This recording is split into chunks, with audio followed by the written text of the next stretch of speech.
Alô, boa noite. Eu gostaria de fazer uma denúncia.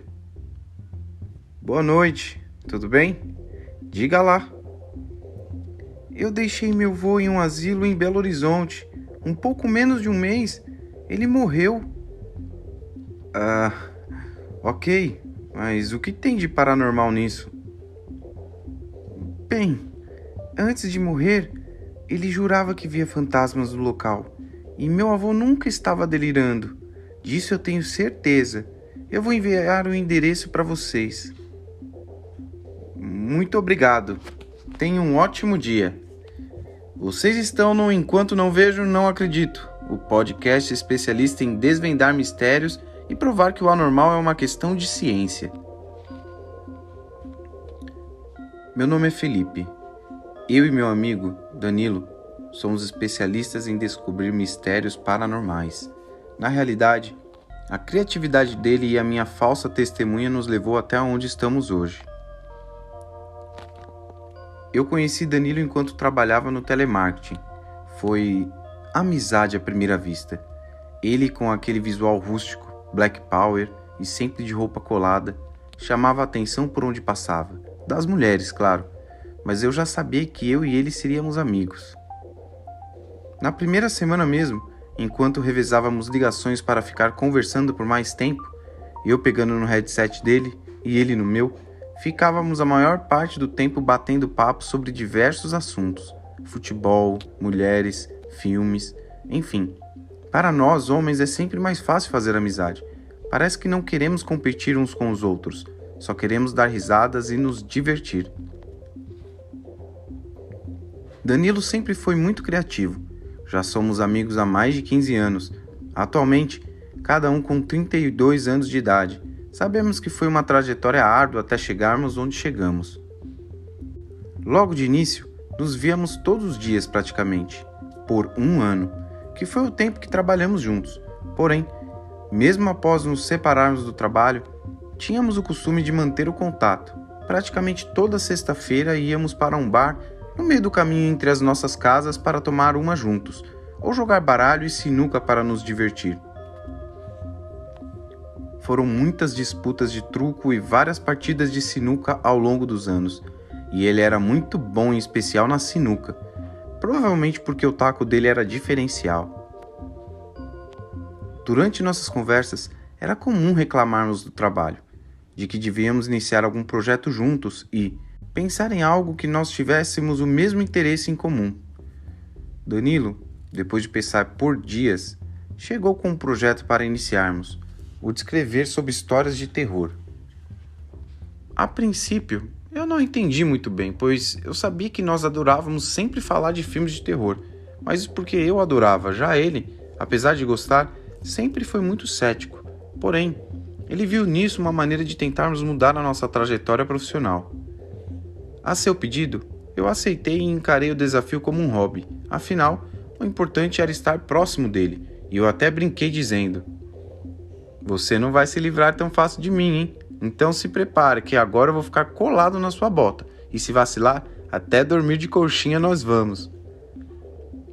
Ele deu uma risada sem graça e começou a falar sobre o projeto. Eu, que não era criativo, ficaria à frente de ir atrás da publicação, ler artigos a respeito e dar uma ideia do que escrever.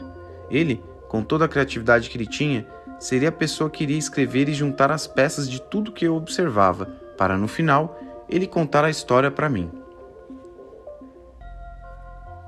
No início foi muito difícil. Eram poucos exemplares vendidos.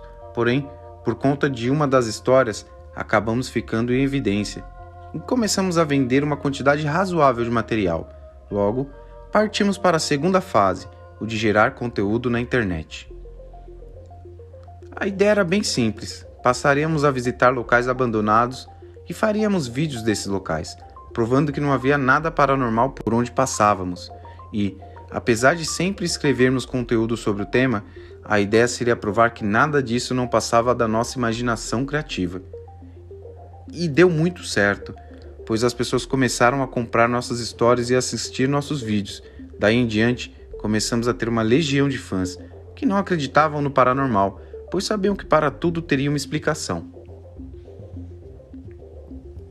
Pouco tempo depois, abrimos um podcast e passamos a trabalhar exclusivamente com isso, até recebermos a denúncia anônima para visitar um asilo em Belo Horizonte. Era comum recebermos indicação de onde visitar, pois isso nos dava mais visibilidade, fazendo com que as pessoas tivessem ainda mais interesse em imaginar que no local havia algo que iríamos conseguir provar. Então, partimos de São Paulo para Minas Gerais, a trabalho.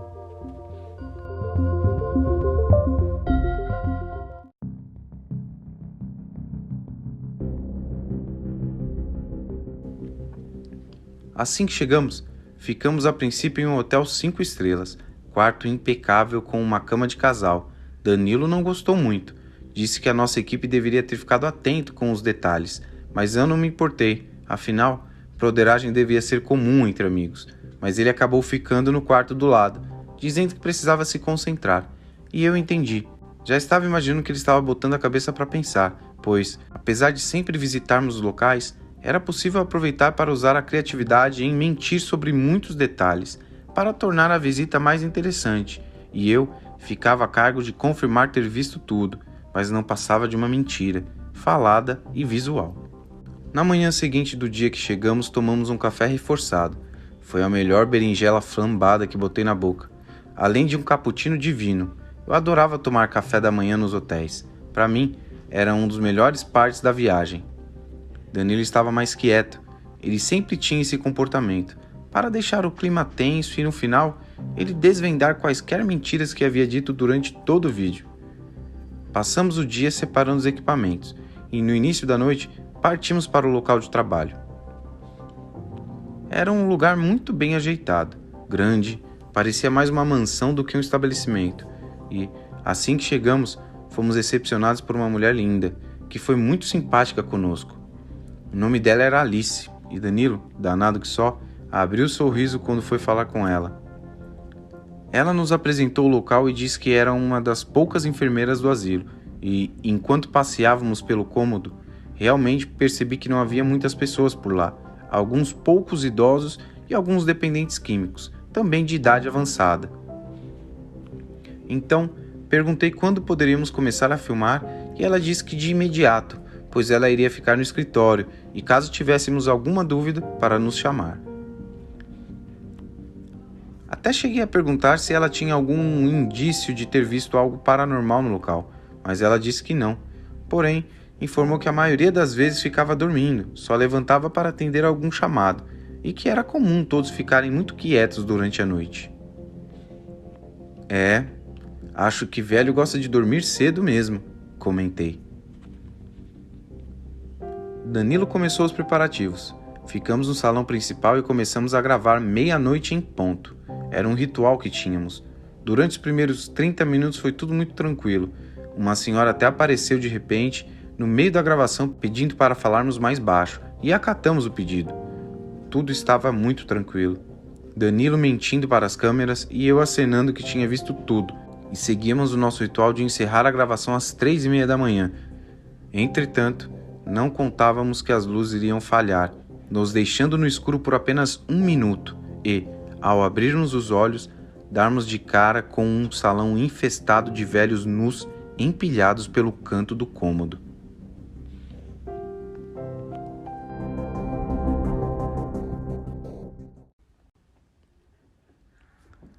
Eu dei um grito na hora.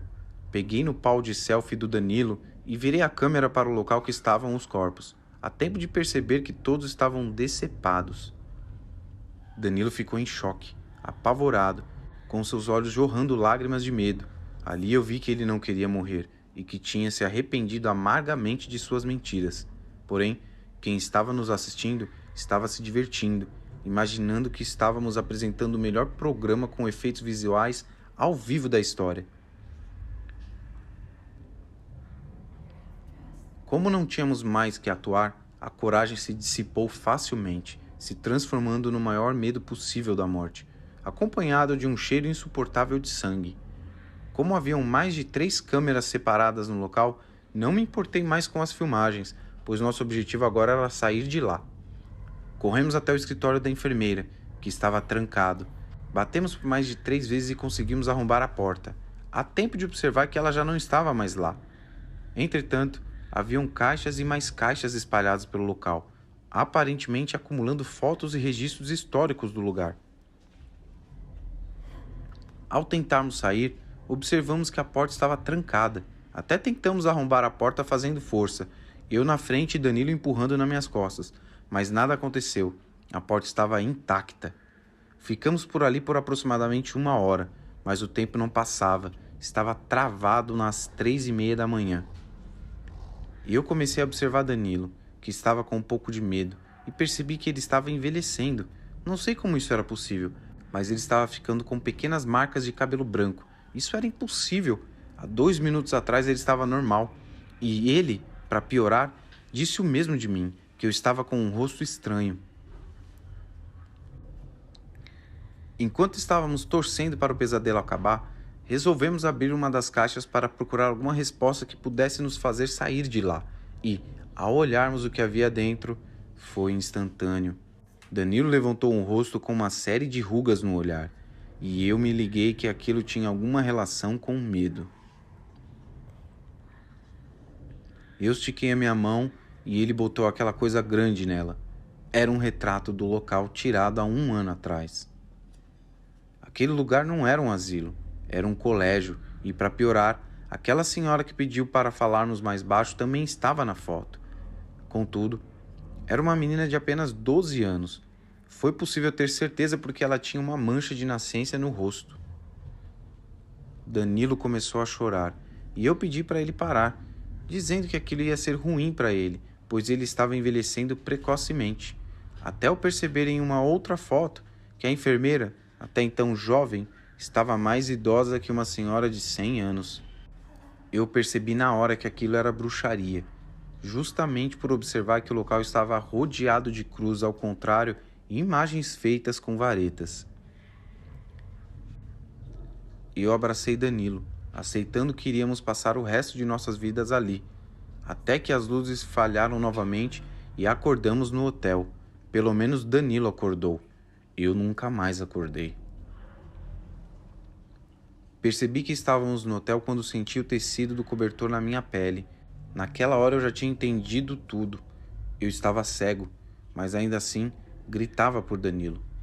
Poucos segundos depois, eu senti o seu toque no meu ombro, e eu sabia que era ele, até ele pegar a minha mão e direcionar ao seu rosto, e eu sentir que sua boca estava tampada.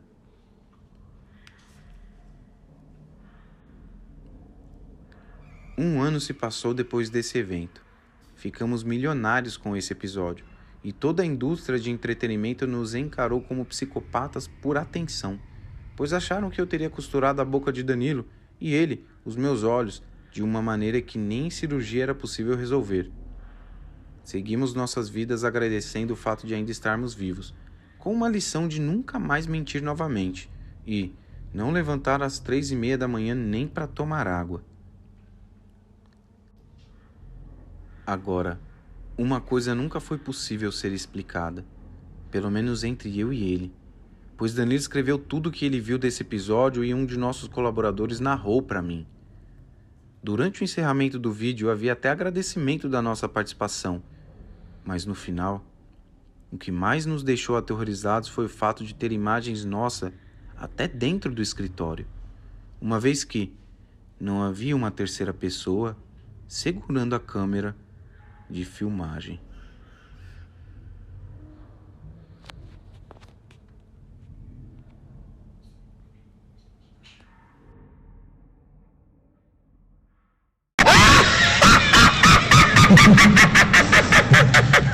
Nojento.